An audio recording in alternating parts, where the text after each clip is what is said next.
Hi, and welcome to Almost Forgotten to Time. This show is a breakdown of movies from the golden era that have been popular in their time, but since the annals of time continue marching on with no stop, they may have been looked over, forgotten, don't get the respect they may deserve anymore, and so I've decided to kind of start this spin-off show just kind of dedicated to movies that have at one time were pretty popular but not so popular anymore. This first batch of movies, I've decided to look at car chase movies from the 70s and late 60s. There's a couple of them there that kind of kicked off the whole car chase movie scene, and I've always enjoyed the car chase movie. I've never really been a super car guy, so as far as going, ooh, that's a fill-in car model here, I couldn't give you that kind of information off the top of my head. Of course, taking care of or doing some research and looking up said cars, and but it's just cool to see car races and car chases and stuff from the 70s. They really raced those and crashed those and smash those and did all that fun stuff. And so I decided to kind of do something to celebrate those movies and maybe shed some light on them, bring them back into maybe give them a second chance, I guess is what I'm trying to say. Maybe you've never seen these movies, could have heard of them, or you could have heard of them, or maybe have an uncle who was a big 70s car chase movie fan, or I guess depending on the demographic that's listening, it could be your father, your grandfather. For me, it was really finding these movies on cable. I've enjoyed kind of looking back at older movies, enjoying the time capsule that they, when they were made, they kind of captured the time era. And so you kind of see outdated technology or cities that have been since may have, or cities that may have been rebuilt or modernized, I guess would be the proper term. So you kind of look back at a movie that, say, is from the 70s, and you kind of see all the 70s cars and the 70s outfits and just the way of life, I guess, back in the 70s. And so to kick all this off, I actually chose a movie from 1968 that kind of, as far as kicking off the genre, I don't know. Like I say, I'm no historian, I'm no critic, I'm a fan. I enjoy watching movies, and if I can maybe present these movies to someone who may not have seen it, maybe you can check it out. If not, that's cool too. And if you're listening to this and going, this probably isn't for me, hey, that's cool too. So basically, like I say, we're going to start with Bullitt from 1968. I wanted to start with this one because, depending on who you talk to, this one kind of kicked off the whole car chase movie genre. It stars Steve McQueen, Robert Vaughn, Jacqueline Biscuit, Don Gordon, Robert Duvall, and Norman Fell. And of course, if you know your 60s and 70s movie history, Steve McQueen is kind of he's the cool actor. I've always enjoyed Steve McQueen's movies, and this one was kind of one of his bigger or well-known movies. And like I say, this one kind of kicked it off because there's a kick-ass car chase scene that takes place throughout the streets of San Francisco, and it's pretty badass. Even though this movie is almost 60 years old, it still holds up. Like I say, back then that stuff was really done. None of the CGI, none of the blue screen or green screen. They were really racing those cars throughout the streets of San Francisco, and they got multiple camera shots, and it was pretty awesome. It was a good. If anything, I would check this movie out just to watch the car chase scene. But so I'm not going to give a blow by blow of the movie. I'll just kind of do a quick overall summary of it. I really don't want to waste your time and waste my time in going over a long, drawn-out scene-by-scene movie critique. I figure these episodes will be kind of high and tight, and we'll talk a little bit, maybe learn something, maybe laugh, maybe cry, and then if we do all that, then we can have a little slice of entertainment and cool. And if not, like I say, that's cool too. So basically, this movie is it's kind of a thriller action movie. It starts out with the mob, Chicago mob. One of the mob members wants to meet his brother, but then he realizes his brother's trying to testify against him, so he wants to do that. And then there was a assassination attempt, and the mob brother gets away, which we'll call him Pete Ross. Then it cuts to, we meet our main character, Lieutenant Frank Bullitt, played by the always cool Steve McQueen. Steve McQueen lives in San Francisco. He is given the task of basically babysitting the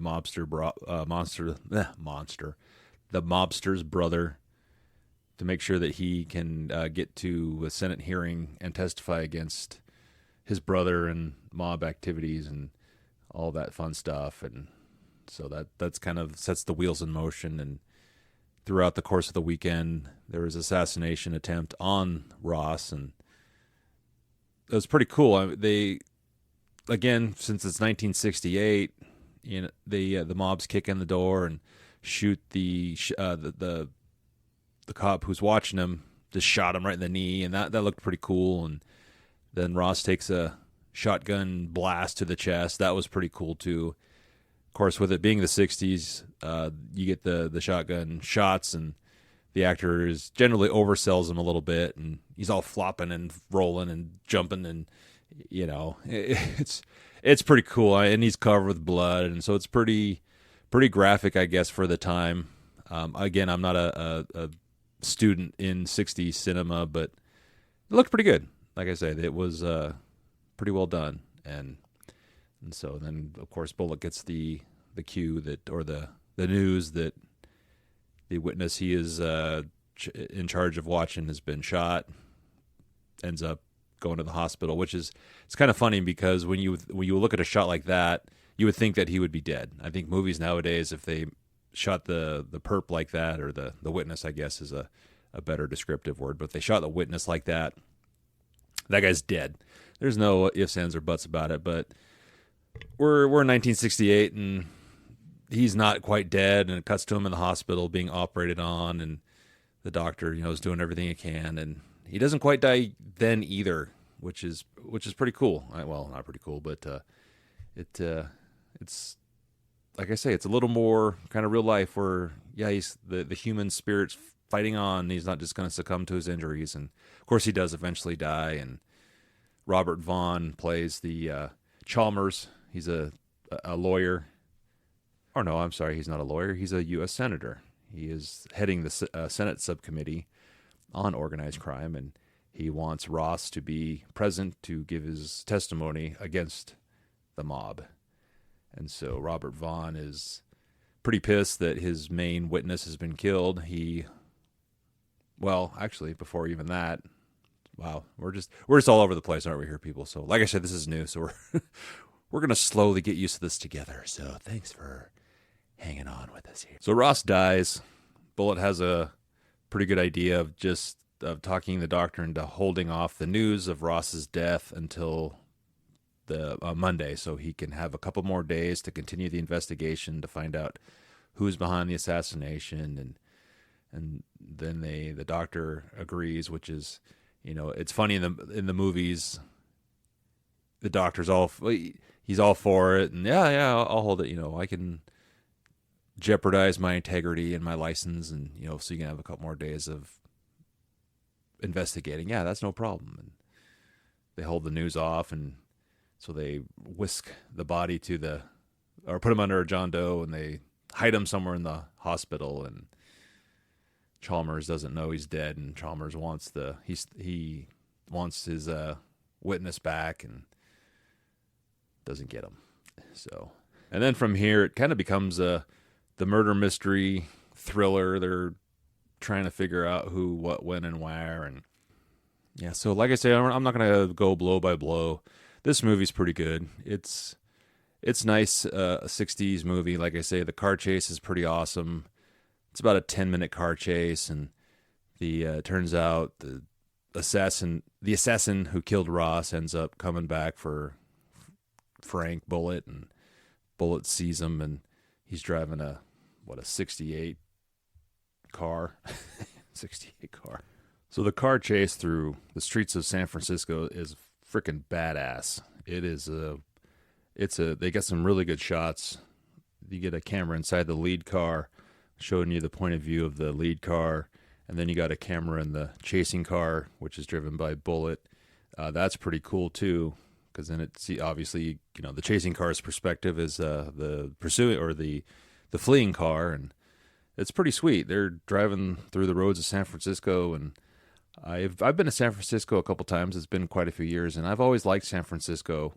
I thought looking at it through the eyes of 1968 through this movie was pretty sweet, because San Francisco looked really cool back then, and with the hills and the roads and the architecture and stuff, I thought that was pretty cool.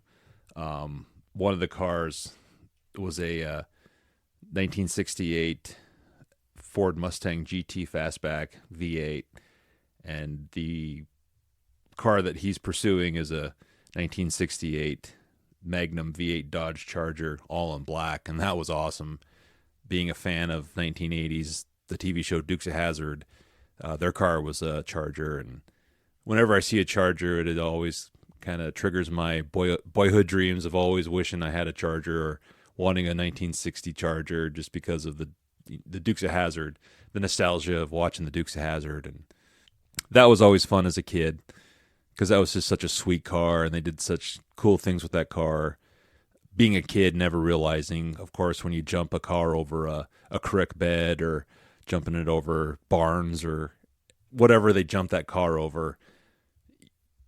And I know it's a TV show, but as a kid, you would see them jumping all these cars, and of course, on the landing, the car gets heavy front end damage, and you kind of think, that's interesting, and split second later, they're just boom, they keep on going. They're rocking and rolling, and so when you're a kid, you really don't think about the damage these vehicles sustain doing jumps like that. But anyway, so that's kind of the best part of this whole movie is the about 10 minutes, 11 minute car chase. Pretty sweet, and so it's one of my favorites that I remember. I watched this movie as an adult. Never really saw it as a kid. It's pretty cool. The car chase is pretty cool. Like I say, it's kind of made me want to start talking about some of these car chase movies. Just you don't see them very very much anymore. I mean, these original ones, I should say. Of course, you still have the modern day car chase movies, and I'm not a real big fan of those personally. I know a lot of people like them, and that's fine, but I don't. They just get too over the top, I guess, is what I'm trying to spit out here. There's just too much eye candy. I mean, that's kind of movies nowadays. They just go with the big bang and the flashing lights and the speed, and let's see what kind of outlandish stunt we can do. And where I like a little more, I guess, grounded to reality, where getting back to this movie, it is a thriller. They're trying to figure out, Bullitt's trying to figure out who is behind Ross's death, his assassination. And it kind of, as his investigation continues, he realizes that actually the guy they think is Ross is not actually Ross. They were going through some personal belongings that the police had come into possession of, and they realized, wait a minute, this really isn't Ross. His name is something else. Mr. Something Else, yeah. So I think I knew a Mr. Something Else growing up, but anyhow, so they find out the real Mr. Ross is taking the identity of Albert Rednick.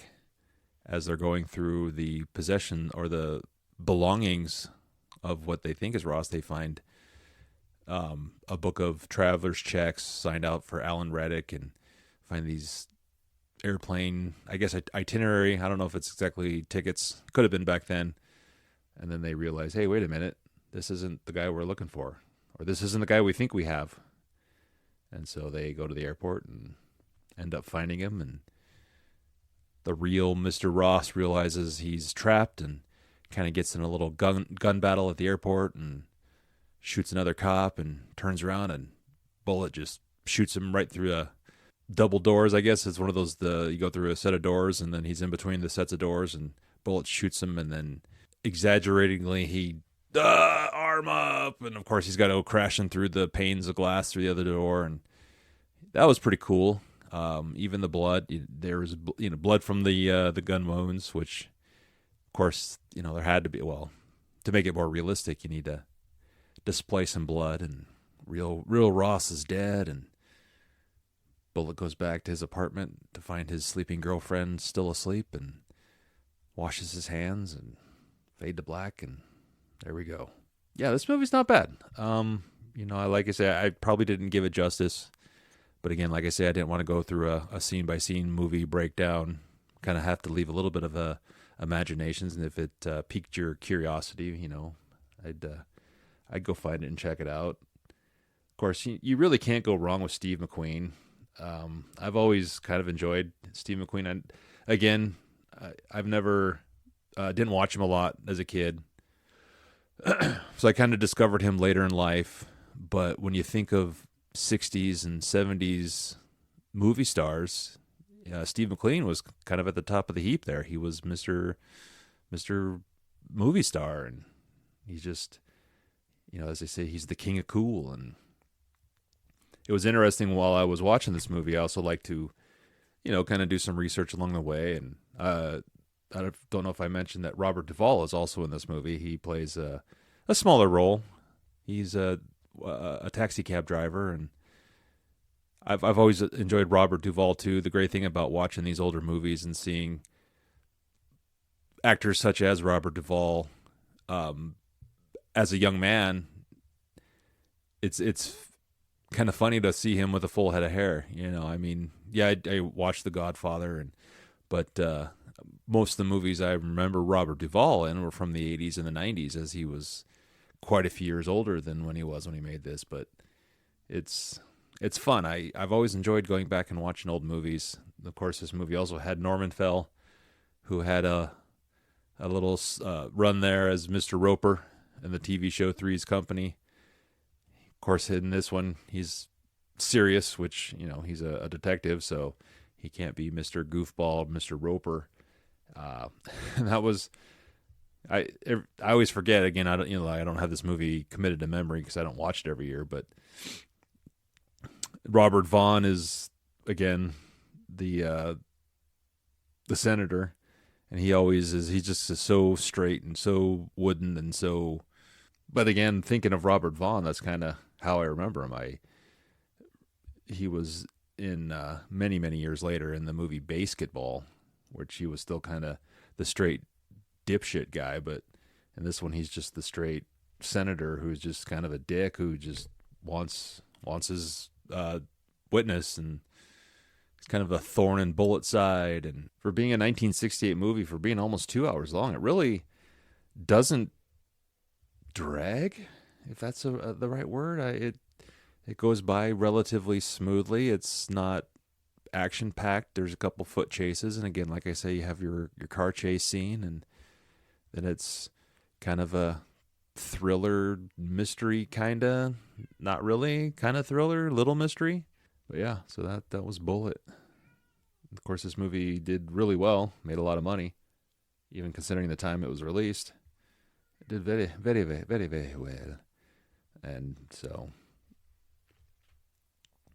but yeah, that's Bullitt. I don't really know what else to say without continually dragging on saying the same things over and over again.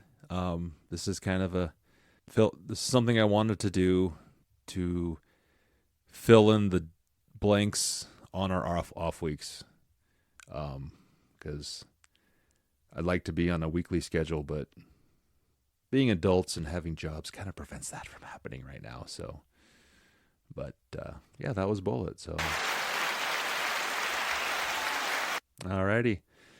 Well, next time we'll discuss another 70s car chase. We'll actually get into the 70s version of car chase movies.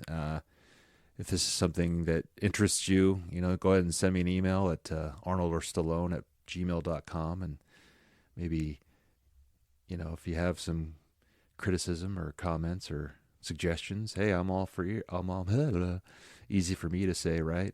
I'm all ears. I figure I'd like to try to keep this as interactive as possible. And if it's something that's entertaining to you, cool. And if not, I'm incredibly sorry for wasting your time. So I have been Tim. This has been Almost Forgotten to Time, and we will see you next time.